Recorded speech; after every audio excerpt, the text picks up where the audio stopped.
first one, so I got it. So the one of my own is really going to follow with the theme of fragments. Not just because of the content itself, but this is one that I've been revising, so I'm looking down at it, wondering how I'm going to read it with all the revision marks that I have. Yeah, one of those things, just go with it. This one is Rearranging Content. Literally. Yeah. I could speak of my nephew visiting on a Christmas afternoon, still whimpering over his father's scorn, wondering why the presents stop. But would this be enough? No. I should talk about this girl mingling in an overcrowded deck, constantly weaving from me to other acquaintances. I tip a beer to a friend, joking that my success depends on standing in place, and I am interrupted by this thumb in my side and her widened smile. Is this enough?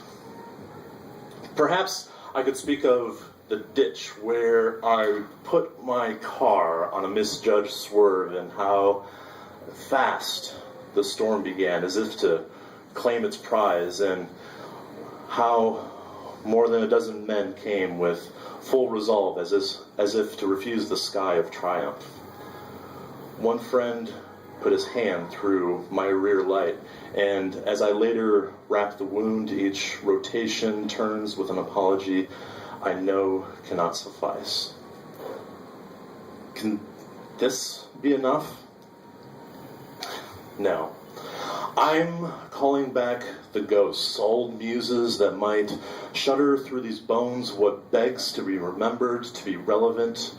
I saw a woman on a ledge, weeping with hushed tears that wanted to scream down the length of the street, whispering how she won't go back to the police. She repeated it like a mantra till a man stepped through the door behind her, snapped his fingers with centuries of tradition, and she was gone.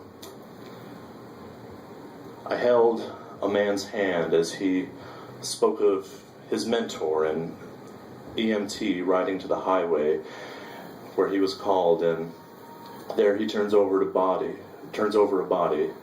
only to find a pistol under his jaw. And now he's gone, and we linger with what questions we could answer. I hear the scream of another nephew, deafened by waves rising over his mouth. When I reach him, the waters thrash as if craving to claim us both. His hands quake around my neck. We persist, we prevail. And now, resting on the beach, watching the waves we traversed, neither of us wanting to find the questions we both could easily answer.